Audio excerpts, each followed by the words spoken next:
하셔서 이제 찬양하심으로 우리가 간절히 사모했던 우리 하나님께 주일날 예배를 올려드리겠습니다.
여호와를 의지하는 자는 시온산이 흔들리지 아니하고 영원히 있음 같도다. 산들이 예루살렘을 두름과 같이 여호와께서 그의 백성을 지금부터 영원까지 두루시리로다. 아멘. 사도신경으로 신앙 고백합니다. 전능하사 천지를 만드신 하나님 아버지를 감사하며 그의 아들 우리 주 예수 그리스도를 믿사오니 이는 성령으로 인하사 동정녀 나를 구원하시고 본도 빌라도에게 관을 받으사 십자가에 못 박혀 죽으시고 장사한 지 4년에 죽은 자 가운데서 다시 살아나시며 하늘에 오르사 전능하신 하나님 그냥자 되시다가 죄로서 산자와 죽은 자를 심판하러 오시리라. 성령을 믿사오며 거룩한 공예와 성도가 서로 교통하는 것과 죄를 사하여 주시는 것과 몸이 살사는 것과 영원히 사는 것을 믿사옵나이다. 아멘. 자리에 앉아 주시기 바랍니다.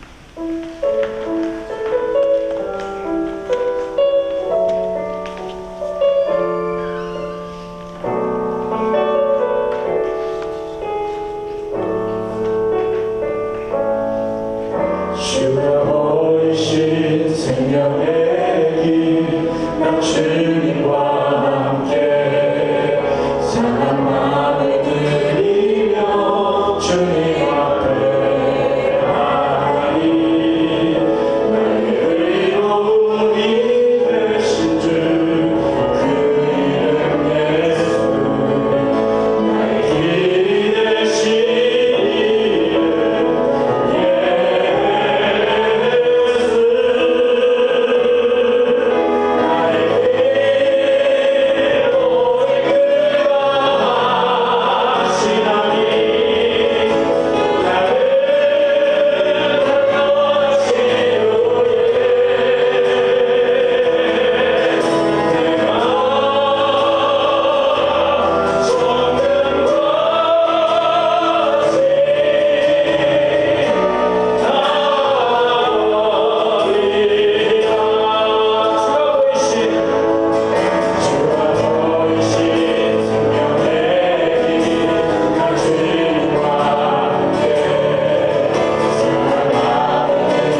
오늘도 상한 마음을 가지며 나온 여러분을 주님은 축복하고 환영합니다. 이 시간 우리 함께 기도할 때 주님, 상하고 찢겨진 마음들이 예배할 때 가지고 오게 됨을 주님 기뻐하여 주십시오.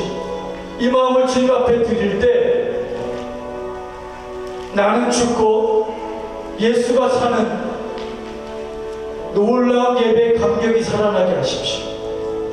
사순절 기간을 지나면 우리가 죽어 지내는, 내 속의 자아가 깨어지는, 그로 인하여서 예수님만 살아나는, 그래서 주님 가신 길을 기꺼이 갈 수 있는 우리의 고백이 되게 하여 주십시오. 그 마음을 가지고 주님 앞에 나왔습니다. 깨어진 마음들을 주님 살피시고 그 영혼 위에 주님의 길을 갈 수 있는 넉넉한 은혜를 부어주십시오. 제가 그 길을 가겠습니다. 제가 그 일에 동참하겠습니다. 시련이 올 때도 주님의 눈물을 기억하며 제가 그 길을 기꺼이 나도 따라가겠습니다. 고백하며 나아가겠습니다. 함께 기도하겠습니다. 주여, 고맙고 감사합니다. 주님이 허락하신 이 생명의 길에 내가 기꺼이 동참하기를 원합니다. 상한 마음을 드리며 주님 앞에 드립니다. 주여, 나는 이제 죽고 예수가 살아난 놀라운 일이 예배를 통하여서, 기도를 통하여서, 이 사순절 기간을 통하는 동안에 주님 경험하게 하여 주시옵소서. 놀라우신 하나님의 은혜를 하나님 제가 경험하며, 우리 교회가 경험하며, 우리 가정이 경험하며, 우리가 함께 경험하며 주님 넉넉히 그 길을 가겠습니다. 지켜주십시오. 우리 길을 이기게 하여 주시옵소서. 저도 주님 가신 그 길을 걸어가게 하소서.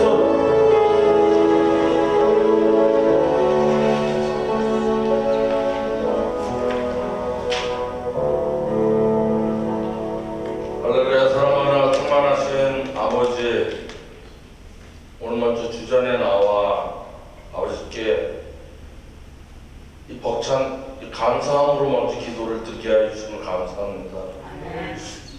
두 번째 사순절 주일입니다. 저희 각자의 사순절 기간의 기도 제목과 또 그것을 이루려는 저희들 하나하나 모든 기도와 모든 것을 아버지께서 아버지의 사랑으로 지켜주시고 저희들이 그것을 지킬 수 있도록 아버지 반복할 수 있도록, 기도를 반복할 수 있도록, 말씀을 반복해서 읽을 수 있도록, 아버지 우리 목사님께서 주시는 말씀을 반복해서 생각할 수 있도록 저희들에게 그런 귀한 반복할 수 있는, 사랑에 반복할 수 있는 이번 사순절 기간이 되게 하여 주시옵소서. 아버지, 이 먼 곳에서 오직 아버지 이름으로 주님을 전하는 귀하신 분들이 있습니다. 그 선교사님들, 아버지 열악한 가정에서 오직 한 가지, 아버지 하나님 한 분만을, 우리는 사순절자 특별하게 기도하지만 그분들은 매일 그보다 더 깊게 더 생각하면서 또 어떻게 하면 더 아버지의 말씀 전할까 하는 그런 귀한 열정을 가지고 있는 그분들 한 분 한 분 아버지께서 지켜주셔서 건강과 또 사랑과 또 이룰 수 있는 그 소망의 그 기쁨, 그 감격을 느낄 수 있도록 아버지 그들에게 힘과 용기와 아버지 저희들이 후원할 수 있는 그런 어떠한 방법도 해줄 수 있는 그것을 아버지 저희들에게도 허락하여 주시옵소서. 아버지, 저희 교인들 지금 많은 분들이 지금 아팠다가 또 다행히 또 퇴원하시고 또 먼 곳에 여행을 다녔다가 많이 다시 돌아왔습니다. 아버지, 이제는 저희 교회가 다시 똘똘 뭉쳐 하나가 돼서 한 곳을 향해서 같이 나가야 될 때입니다. 아무리 어렵고 힘든 일이 있어도 주님께서 지켜주시고, 아무리 힘든 일이 있어도 오직 주께서 저에게 주시는, 아버지 오늘 본문 말씀처럼 아버지 방탕하게 놀다가 방탕한 생활을 하다 돌아온 아버지가 그 아들을 먼 곳에서 쫓아와서 그 아버지의 마음을 저희들이 진짜 만분의 일이라도 헤아릴 수 있도록 저희들 마음을 아버지 강건케 해야 주시옵소서. 아버지, 문현 사모님 이제 퇴원하셨지만 아직까지 몸이 너무 편찮으십니다. 주님께서 그분 활짝 웃으시고 항상 저희들 북돋아 주시는 그런 사랑이 많으신 그분 아버지 할 수 없게 일어나셔서 다음 주에는 뵐 수 있는 그런 기쁨을 함께 누릴 수 있도록 주님께서 인도하여 주시옵소서. 아버지, 어떠한 죄를 지었던 용서해 주시는 아버지, 알게 모르게 지은 죄 많습니다. 하지만 저희들이 알면서 하는 죄는 다시 짓지 않도록 하고 모르면서 하는 죄는 아버지 저희가 무릎을 꿇고 회개할 수 있는 저희가 되게 해주세요. 아버지, 오늘 우리 박선호 목사님, 저희들에게는 이 세상에서 제일 귀한 목사님입니다. 아버지께서 그분의 영육간의 강건하심을 더 충만케 하셔서 그분의 성령에서 우러나오는 말씀이 저희들 귀로 듣고 또 저희들 마음으로 심령으로 새겨서 아버지 살아갈 수 있게 주님께서 아버지 우리 박선호 목사님께 힘과 무엇이든지 할 수 있는 그런 어떠한 것이든 이룰 수 있는 그런 역사를 아버지 그분에게 주시옵소서. 아버지, 오늘도 미천한 저희들 아버지 앞에 나와서 하지만 감사함으로 찬양하고 기도합니다. 아버지, 오늘도 지켜주심을 감사하며 언제나 사랑과 은혜가 충만하지 예수님의 이름으로 또 감사하며 기도합니다.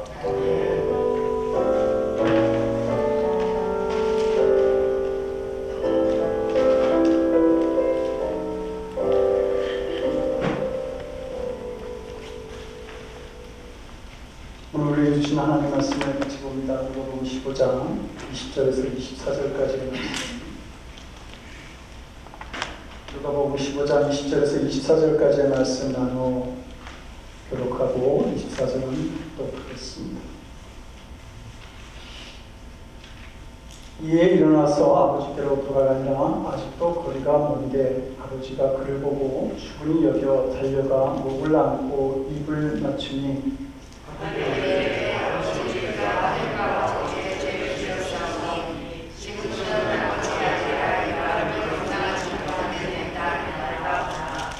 아버지는 종들에게 이르되 제일 좋은 옷을 내어다가 입히고 손에 가락지를 끼우고 발에 신을 신기라.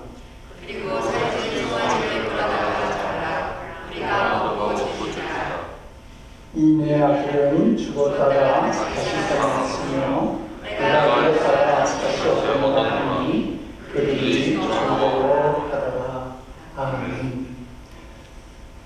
하나님, 이 험한 세상 살아갈 때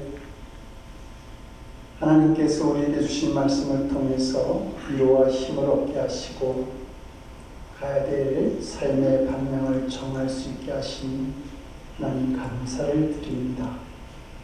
말씀을 떠나지 아니하며 묵상하고 그리고 하나님께 영광 돌리는 삶으로 설 수 있도록 주님 우리를 도우시고 이 시간에도 말씀이 우리의 중심 가운데 들어올 수 있도록 성령께서 주장하여 주시옵소서.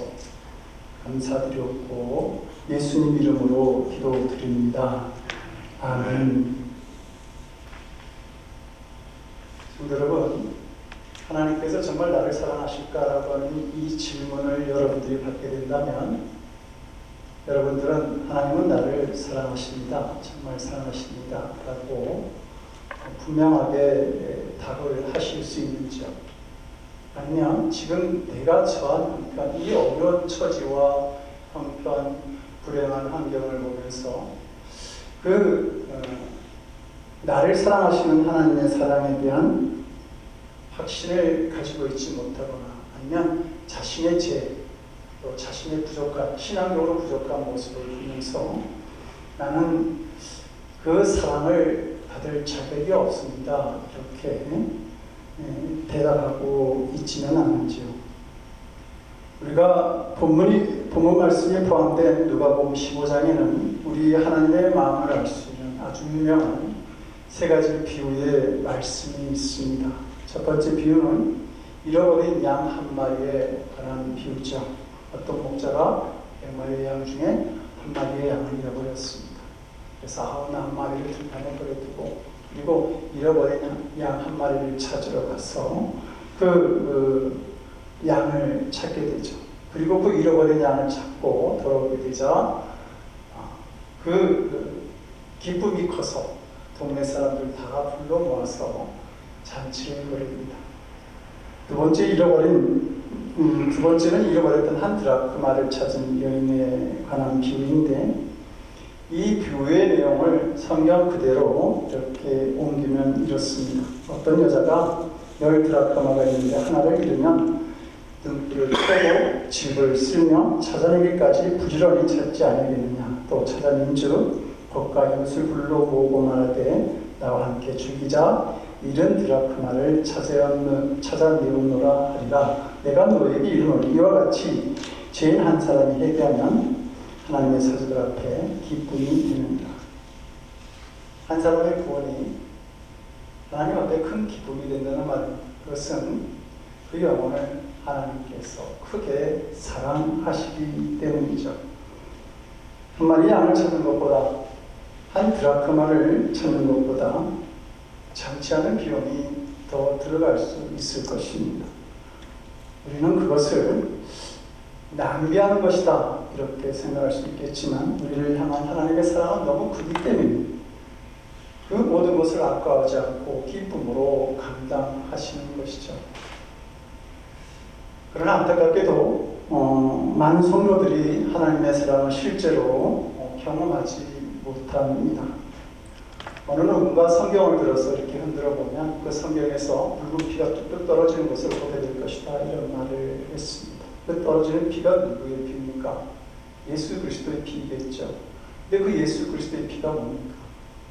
우리를 향해서 우리를 향한 하나님의 사랑 또 그 눈물의 고백이라고 하는 겁니다. 가난한 시골에서 이름 없이 주님을 섬겼던 프레드릭 레만 목사님은 그가 작사 작곡한 그 크신 하나님의 사랑이라고 하는 그 찬송가에서 이렇게 고백합니다. 하늘을 두루마리 삼고 바다를 몸을 삼아도 하나님은 하나님의 사랑 다 기록할 수 없겠네. 온 천지를 하나님의 사랑으로 다 채웠다 하더라도 여전히 하나님의 사랑이 남을 수밖에 없다라고 하는 겁니다. 칼바르트도 그의 역작 교회의 교회학을 집필한 후에 하나님을 아주 단순하고도 명확하게 정의합니다. 하나님은 넘치는 사랑 그 자체이시다. 성경 66권을 한마디로 요약하면 하나님이 나를 아주 많이 사랑하신다고 하는 것이다. 성경 어느 곳을 보든지 간에 나를 향한 하나님의 사랑의 말씀이 기록되어 있다는 말입니다. 로마서 8장 32절은 말씀하죠. 자기 아들을 아끼지 아니하시고 우리 모든 사람을 위하여 내주시니가 어찌 그 아들과 함께 모든 것을 우리에게 주시지 아니하겠느냐. 여러분, 죄인된 우리를 위해서 독생자까지 십자가의 대속제물로 주신 하나님의 그 사랑이 좀 해프게 느껴지시지는 않습니까? 그런데 그런 사랑을 이미 나에게 주셨다고 한다면 다른 것은 볼 것도 없는 겁니다. 어떤 경우에도 나를 용서하시고 받아주시고 모든 것을 공급해 주시고 결국은 승리하게 해 주실 줄로 믿게 되는 것이죠. 성도 여러분, 하나님께서 정말 나를 사랑하신다. 그것을 믿게 된다고 한다면 원망도 염려도 두려움도 없어지게 되는 겁니다. 예수님은 오늘 본문에 나오는 탕자의 비유를 통해서 하나님 아버지의 사랑에 대한 말씀을 우리에게 해주고 계십니다. 이 시간 이 말씀을 우리가 서로 상고해 보면서 여러분은 과연 이 사랑을 받고 있는지, 이 하나님의 사랑을 내가 지금 받고 있는지 한번 상고해 보시기 바랍니다. 첫째, 회개하기까지 오래 기다려 주시는 사랑입니다. 본문을 보면 그 본문이 기록된 누가복음 15장 12절을 보면 그 둘째가 아비에게 말하되 아버지여 재산 중에서 내게 돌아올 분깃을 내게 주소서 하는지라 아비가 그 살림을 각각 나눠 주었느니라. 유산을 달라는 대로 그 둘째 아들에게 다 내어주는 그 아버지를 우리는 이해할 수가 없습니다. 이해하기 참 어려운 것이죠. 그러나 자녀를 길러보면 이 아버지의 마음을 이해하게 됩니다. 저는 한때 좀 오래 살아서, 나는 좀 오래 살아서 내가 세상을 살아온 지혜를 내 자녀들에게 좀 나눠줘야 되겠다 이런 생각을 한 적이 있습니다. 근데 지금은 포기했습니다. 두 가지 이유로 이 때문에 포기했는데, 첫째는 제가 그렇게 많은 지혜를 가지고 살아가는 사람 같지가 않아요. 두 번째는 아이들이 이 말을 잘 듣지 않습니다. 아이들을 키우다 보면 그냥 그 말로써 이렇게 잘 가르쳐서 될 때가 있고 더 이상 말로는 가르칠 수 없는 때가 있음을 알게 됩니다. 이때는 사랑을 갖고 기도하면서 이제 스스로 깨닫기를 기다려야 하는 때죠. 이때 말로 가르치려고 하면 잔소리가 되고 역효과만 나게 됩니다. 그런 면에서 우리는 오늘 본문에 나오는 이 아버지의 깊은 고뇌를 이해할 수 있어야 합니다. 아버지는 둘째에게 야단치고 몽둥이로 때리면서 집안에서 내쫓을 수도 있었을 것입니다. 그 당시 유산을 분배하는 일은 아버지가 돌아가시거나 아니면 임종할 시간이 다 되었을 때 그때 하는 일이었기 때문입니다. 그러나 아버지는 아들이 결국 자신의 잘못을 깨닫고 돌아올 때가 있음을 내다보고 있었습니다. 그때를 위해서 아버지는 아들과의 관계의 문을 여전히 열어두셨던 것이죠. 그래서 아버지와 살기 싫다고 떠난 아들에게 유산을 내어주셨던 것입니다. 재산을 포기하고서라도 그 아들의 마음만 붙들어 두고 싶었던 것이 이 아버지의 마음이었습니다. 이것이 우리를 향한 하나님 아버지의 마음인 것입니다. 우리가 하나님을 알지 못해서 마음대로 살 때, 온갖 죄를 저지르고 세상을 사랑하고 우상을 숭배할 때, 그때마다 하나님께서 우리를 징계하시고 우리와의 관계를 멀리 하지는 않으셨습니다. 우리가 교만해서 하나님이 어디 계시느냐 그렇게 큰 소리 칠 때도 하나님께서는 끝까지 벌하지 않고 돌아오기를 기다려 주셨습니다. 이것은 다른 사람의 이야기가 아닙니다. 바로 저와 여러분의 나의 이야기라고 하는 겁니다. 결국 탕자는 재물을 탕진한 채 돼지 우리를 치게 되었을 때에 그제서야 아버지와 자신의 죄에 대해서 깨닫게 됩니다. 그래서 고백하죠. 아버지, 내가 하늘과 아버지께 죄를 지었사오니 지금부터는 아버지의 아들이라 일컬음을 감당치 못하겠나이다. 이것이 중요합니다. 탕자가 스스로 자신의 죄를 깨달았다고 하는 것입니다. 아버지는 이 순간을 위해서 모든 사랑을 베풀며 기다리고 계셨던 겁니다. 둘째는 있는 그대로 안아주시는 사랑입니다. 둘째 아들은 집을 나간 후에 아버지에게 소식 한번 주지 않았습니다. 이런 상황이라면 아버지는 얼마든지 그래 이제 아들은 있자 이렇게 생각할 수 있었을 겁니다. 하지만 아버지는 아들을 기다리고 있었습니다. 그것도 매일매일 말록에서 아들이 돌아오기를 기다리고 있었습니다. 그렇게 기다리던 어느 날 전혀 다른 사람이 되어버린 아들, 거짓골이 된 아들이 저 멀리서 나타납니다. 도저히 알아볼 수 없을 것만 같은 그 모습인데 또 그 먼 거리인데도 불구하고 아버지는 아들임을 알고 먼저 아들에게 달려가죠. 이것을 본문은 이렇게 말합니다. 아직도 거리가 먼데 아버지가 그를 보고 충분히 여겨 달려가 목을 안고 입을 맞춥니다. 아버지의 사랑은 돼지오물로 엉망인 아들 모습 그대로 끌어안아주시고 그 더러운 얼굴에 입맞추어 주시는 사랑이었습니다. 성도 여러분, 이 말씀을 들으면서 어떻습니까? 하나님 아버지께서 나에게, 여러분에게 그렇게 하셨습니까? 어떤 분은 저는 아직 그 정도는 아닙니다 라고 대답하시는 분도 있을 것입니다. 그렇다면 아직 하나님의 사랑을 잘 모르는 것입니다. 그래서 자꾸 남을 정죄하게 되는 것이죠. 나에게도 그렇게 하셨습니다 라고 간증할 수 있는 그런 사람이 하나님의 사랑을 진정으로 깨달은 사람입니다. 사도 바울은 일평생 예수님을 전하는 일로 수많은 고난과 어려움, 수고를 하죠. 그런데 그가 마련해 쓴 디모데전서에서 그는 이렇게 고백합니다. 죄인 중에 내가 괴수다. 이처럼 우리가 하나님의 사랑을 깊이 깨닫으면 깨달을수록 그 사랑의 빛에 나의 죄가 더 분명하게 어두워지게 되는 겁니다. 예수님을 믿으면서도 죄 때문에 남모르게 고통받는 성도들이 있습니다. 자신만이 아는 죄를 보면서 하나님은 중심까지 보신다고 그렇게 하셨는데 나는 더럽고 냄새나는 죄인이구나. 사순절을 지금 보내시면서 그 예수님의 십자가를 바라볼 때 꼭 이 시간 예배드리면서 지나온 한 주간의 삶을 되돌아보면서 마음이 불편하신 분들도 있을지 모르겠습니다. 그러나 성도 여러분, 하나님은 그런 우리를 그대로 있는 그대로 안아주시는 분이라고 하는 사실입니다. 신명기 1장에서 모세는 이스라엘 백성들에게 이렇게 선포하죠. 광야에서도 너희가 당할 거냐? 사람이 자기 아들을 안는 것 같이 너희 하나님 여호와께서 너희가 걸어온 길에서 너희를 안으사 이곳까지 이르게 하셨느니라.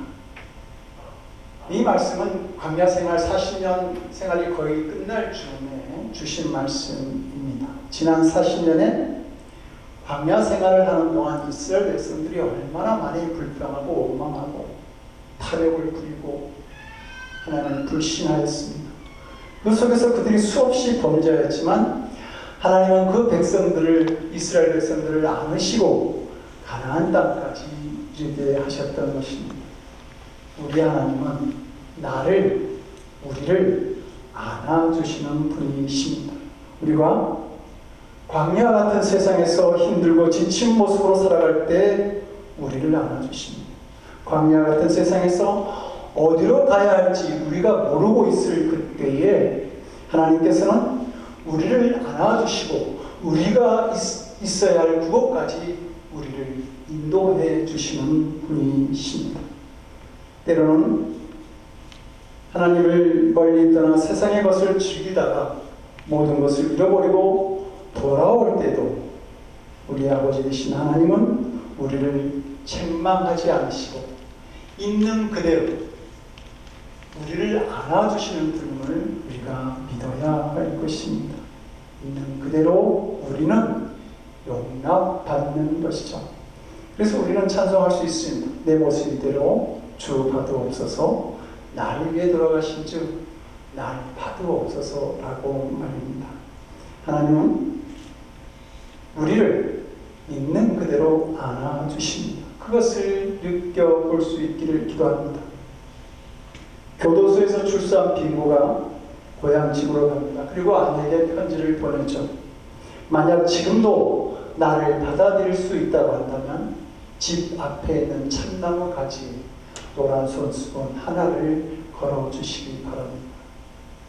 버스가 그 집 앞에 섰을 때에 그 참나무 가지에는 하나의 노란 손수건이 아니라 수천 가지의 노란 꽃잎들이 나풀거리고 있었습니다. 이것이 우리를 기다리시는 아버지 하나님의 마음, 사랑인 것입니다. 우리 모두 항상 이 마음을 잘 지키고 간직할 수 있으면 좋겠습니다. 왜냐하면 마귀가 이 믿음을 우리에게 빼앗아 가려고 하기 때문입니다.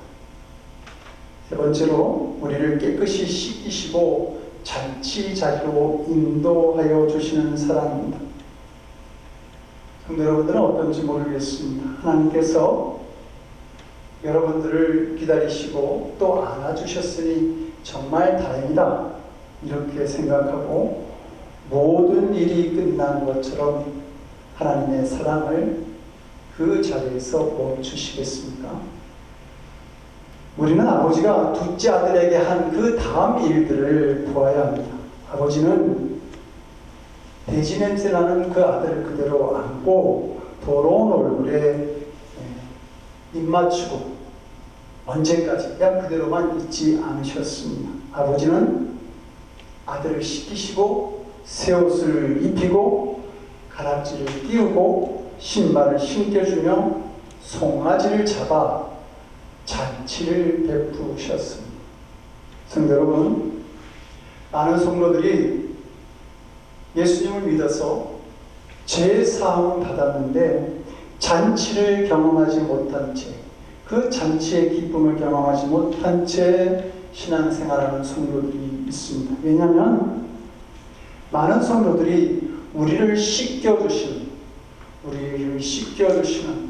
우리의 죄를 사해주시는 하나님의 은총을 잘 알지 못하기 때문입니다. 아들이 냄새나는 몸으로 새 옷을 입지는 않았겠죠. 새 옷을 입었는데도 계속 냄새나는 몸으로 그 잔치 자리에 있었다고 한다면 아들은 몹시 불편했을 겁니다. 그래서 새 옷을 입고 잔치 자리에 참여하기 전에 이 아들은 먼저 씻김을 받아야 했습니다. 그런데 자신의 힘으로 자신의 더러워진 몸을 씻을 수가 없었습니다. 만약에 씻을 수가 있었다고 한다면 아들이 스스로 알아서 씻고 왔을 것이고 아버지 역시 씻고 오라고 그렇게 말했을 것입니다. 아버지가 씻겨 주셔야만 했습니다. 우리 역시 아버지께서, 하나님께서 씻겨 주셔야만 합니다. 죄 짓고 스스로 정결함을 얻을 자가 없습니다.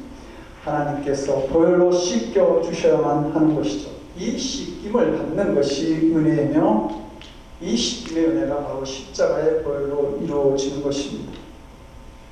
네, 성도 여러분, 이 놀라운 사랑 앞에 우리가 먼저 해야 할 일이 있습니다. 그것은 고백하는 것입니다.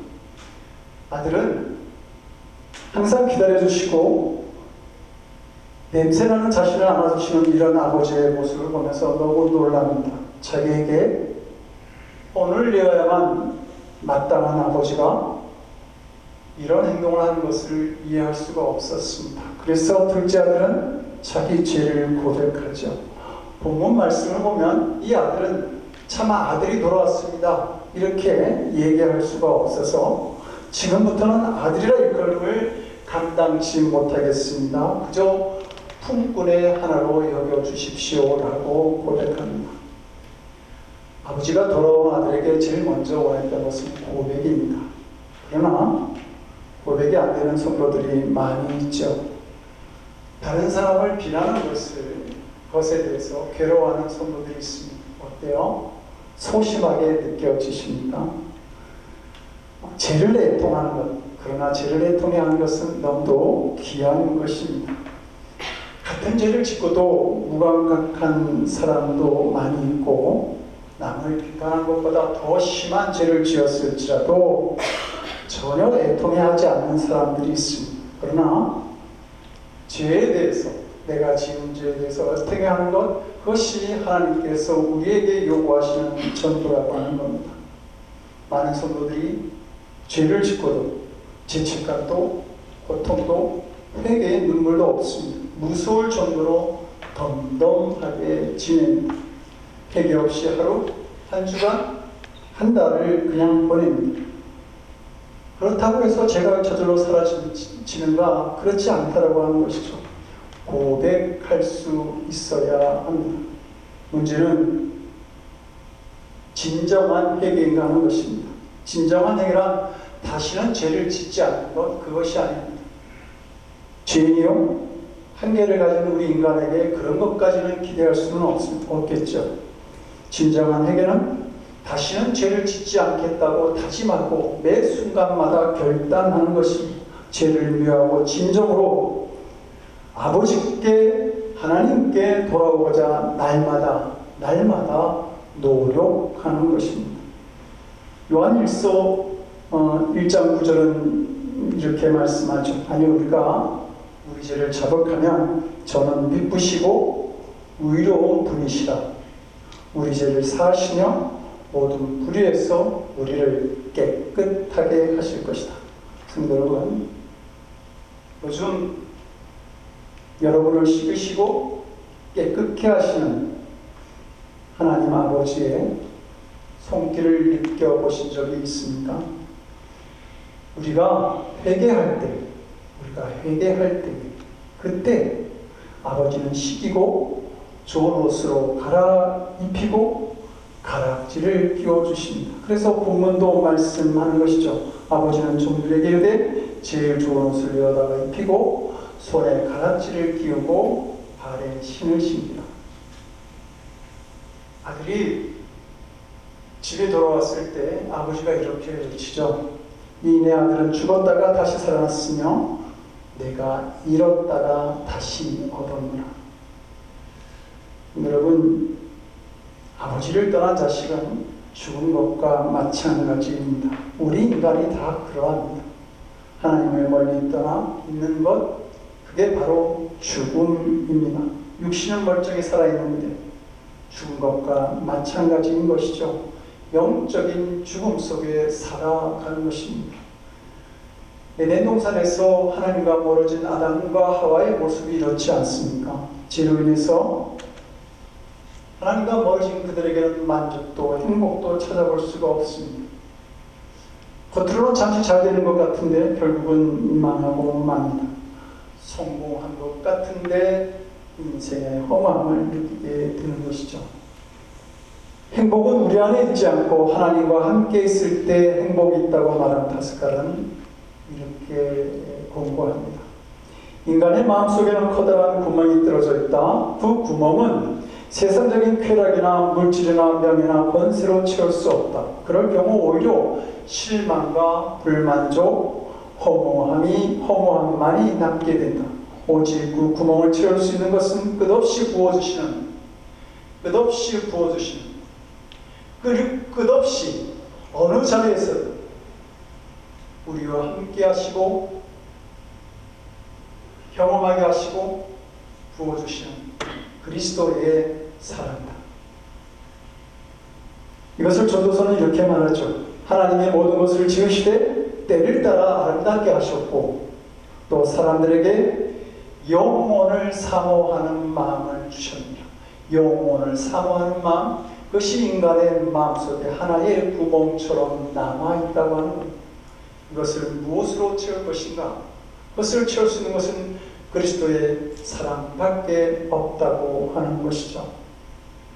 인간은 재물이나 하나님 없는 자유와 쾌락만으로 행복할 수 없습니다. 오직 하나님의 사랑을 알고 그 품에 돌아올 때만 행복을 느낍니다. 이것이 우리가 영적으로 누릴 수 있는 자치인 것이죠.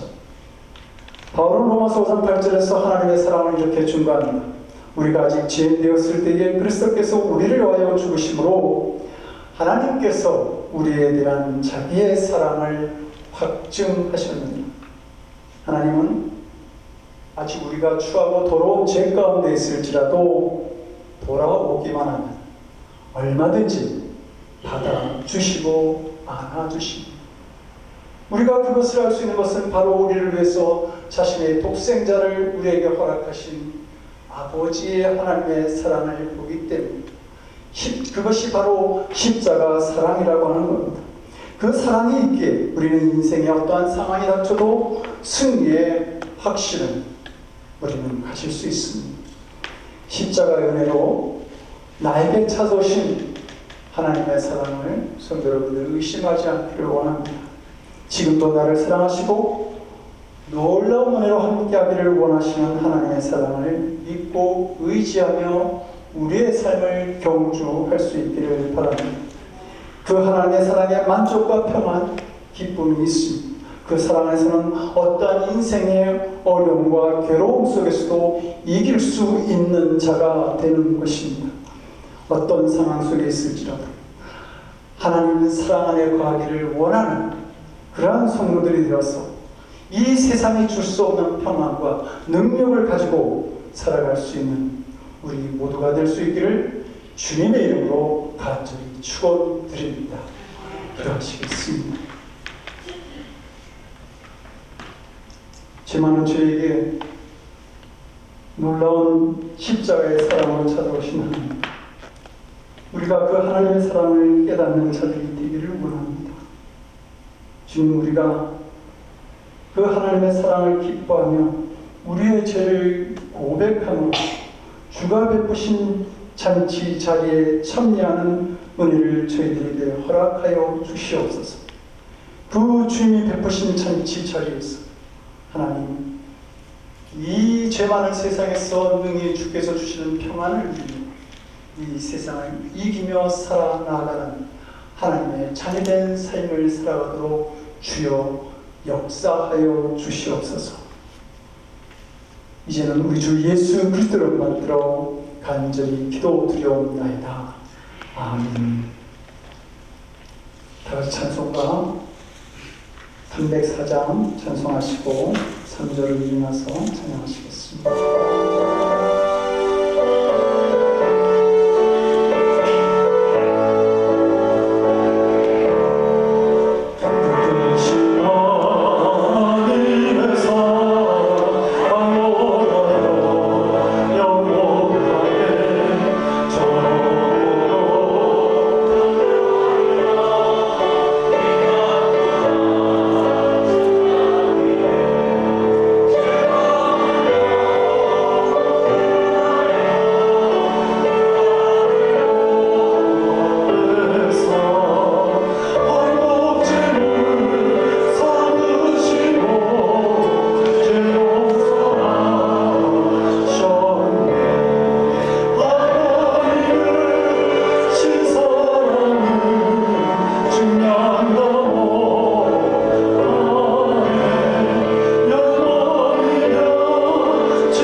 에베네셀, 놀라운 하나님의 사랑으로 지금까지 우리를 인도하시고 승리하게 하신 그 하나님의 놀라운 사랑 앞에 저희들이 나왔습니다. 아버지 하나님, 언제나 우리의 삶 속에 눈동자같이 함께 하시고 지키신 그 은혜에 감사해서 우리의 필요를 따라서 날마다 공급해 주신 그 은혜에 감격해서 아버지 하나님, 저희들이 이 시간 신실한 믿음을 고백하며 저희들에게 주신 것 구분하여 하나님께 드립니다. 아버지 하나님, 적은 물질이라도 기쁘게 받아 주시옵시고 사랑하는 성도들이 하나님의 자녀된 그 본분을 다 감당하기를 원하여 기도할 때마다 아버지 들으시고 응답하여 주시옵소서. 부족하고 필요한 것 넉넉하게 채워주셔서 날마다 하나님의 은혜를 경험하고 감사하며 하나님께 영광 돌리는 삶으로 살아갈 수 있도록 주여 우리를 붙들어 주시옵소서. 사랑하는 성도들이 깊은 믿음으로 드린 이 물질이 사용되어지는 곳에 예수님의 그리스도됨을 나타내는 그 복음이 세워지는 곳에 지혜롭게 사용되어지도록 주님 우리에게도 함께 하여 주시옵소서. 감사드리옵고 우리 주 예수 그리스도를 만들어 간절히 기도드리옵나이다. 아멘.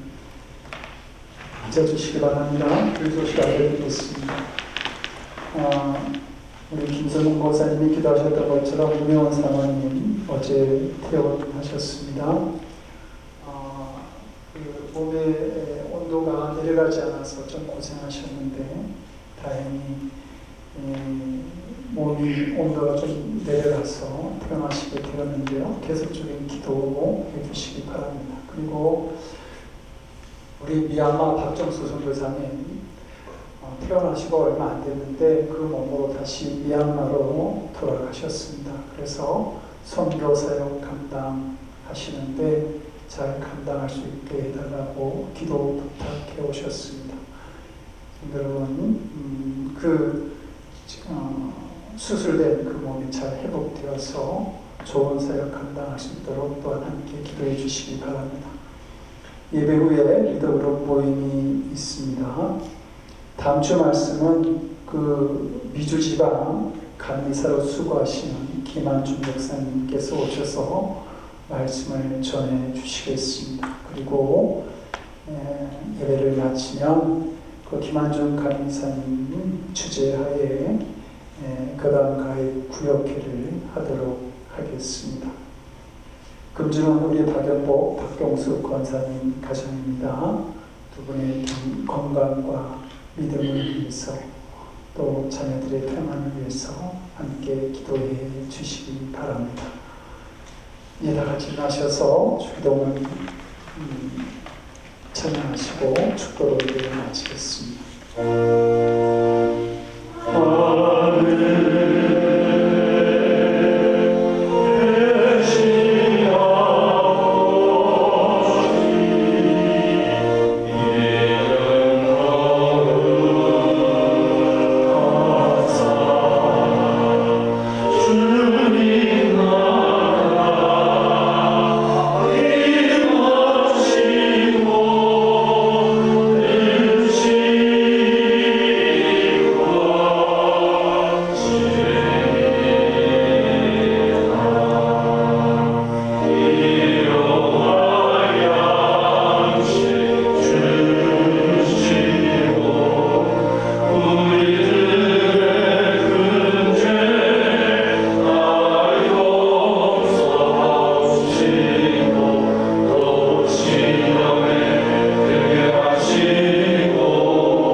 십자가의 죽음으로 우리의 죄를 사하여 주신 우리 주 예수 그리스도의 그 신은혜와 하나밖에 없는 독생자의 그 십자가의 죽음, 그 희생 제물을 드리시기까지 우리를 사랑하신 아버지 하나님의 극진하신 사랑하심과 죄에 가리고 깨닫지 못한 주님의 사랑을 보게 하시며 소망의 길을 걸어가게 하시는 성령님의 감화 감동, 우리 안에 교통하시고 역사하시는 놀라우신 은총이 내가 하나님의 놀라운 사랑을 받고 있음을 깨닫고 감사하며 능력의 삶을 살아가기를 원하는, 주께서 주신 평안 가운데 그 귀한 삶을 살아가기를 원하는 거룩한 성도들 머리 위에 저들의 삶과 가정과 일터와 드리는 기도에, 그리고 그 놀라운 사랑을 이 땅 곳곳에서 전하고 계시는 선교사님들 위해 지금부터 영원토록 함께하옵시기를 간절히 축원드리옵나이다. 아멘.